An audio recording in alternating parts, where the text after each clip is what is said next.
Hello, I'm Nick, and in this video we'll be talking about yeast infections that seem to happen at the same time your period does. Now, one key reason perhaps yeast infections coincide with your period is because estrogen levels at this time are very low. And as estrogen levels fall, the vagina becomes more alkaline and therefore more conducive to pathogenic bacteria and the yeast candida to overgrow and cause infection. Another reason why you might seem to get a yeast infection during your period is because menstrual fluid itself is somewhat alkaline, much more alkaline than a healthy woman's vagina when she's not in menstruation. And when all this extra menstrual fluid is in the vagina, it tends to alkalinize the vagina, reduce its acidity, and again, this alkaline vaginal state is more conducive to candida overgrowth. So let's take a look at some of the research talking about issues related to yeast infections during your period.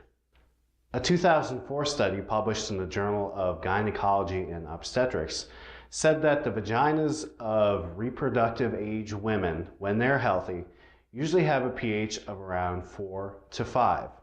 However, during a woman's menstruation, the presence of menstrual fluid can help to raise the pH and make the vagina more alkaline.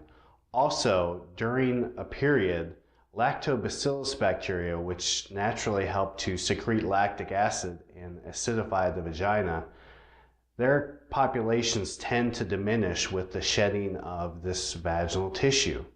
The study stated that as a result of these alkalinizing forces that happen during menstruation, the vagina tends to be more conducive to the overgrowth of pathogens such as yeast. Another study published in the year 2000 in the journal Clinical Infectious Diseases looked at the bacteria in reproductive age women's vaginas during their menstrual cycle. The study analyzes these bacteria 3 times in the menstrual cycle, 1 time being during menstruation. Women who did not have bacterial vaginosis tended to have a normal level of lactobacillus in their vagina.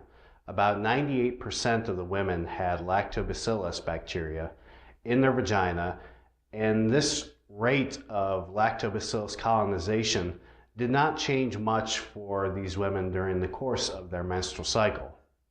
Women who were positive for bacterial vaginosis, however, had much less of the healthy probiotic lactobacillus bacteria in their vagina.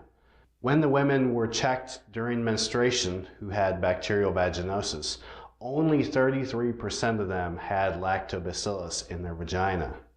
Thus, BV tends to interrupt and disrupt the normal vaginal flora and can lower the amount of lactobacillus in the vagina.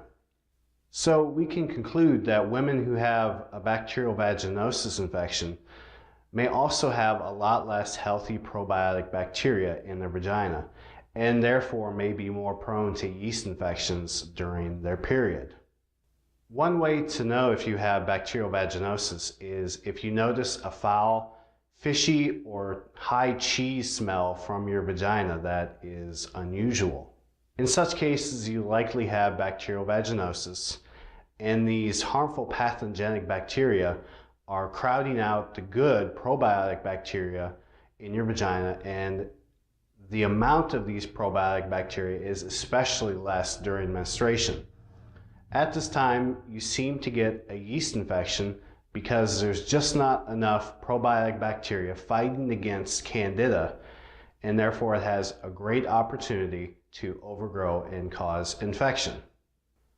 Therefore, you may benefit greatly by taking an oral probiotic pill or inserting a probiotic pill directly into the vagina a few times a week before your period. Also, since research shows that the presence of menstrual fluid tends to alkalinize the vagina, you may want to discontinue using tampons during your period.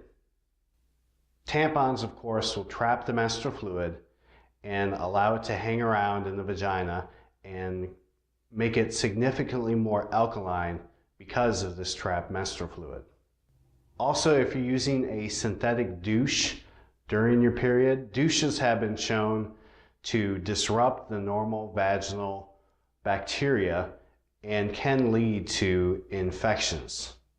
A great alternative to use for a douche is apple cider vinegar. Apple cider vinegar will help to acidify the vagina. It's not synthetic and it shouldn't interrupt the normal healthy probiotic bacteria that are currently living in the vagina. Well, for more information on this topic, you can check out the article on Candida Hub about this issue. The link is just below in the description. And while you're there, you can find out about a host of other natural treatments that are very powerful to treat a yeast infection. And you can also find out about a 12-hour cure for yeast infections that's all natural and can stop even stubborn recurrent yeast infections from coming back. So this solution could save you a lot of money and help you to stop having to spend money repeatedly on over-the-counter treatments and prescription drugs to get rid of a yeast infection. Well, hey, thank you so much for watching. I hope this video answered your questions. Hope you get better very soon, and I'll see you later.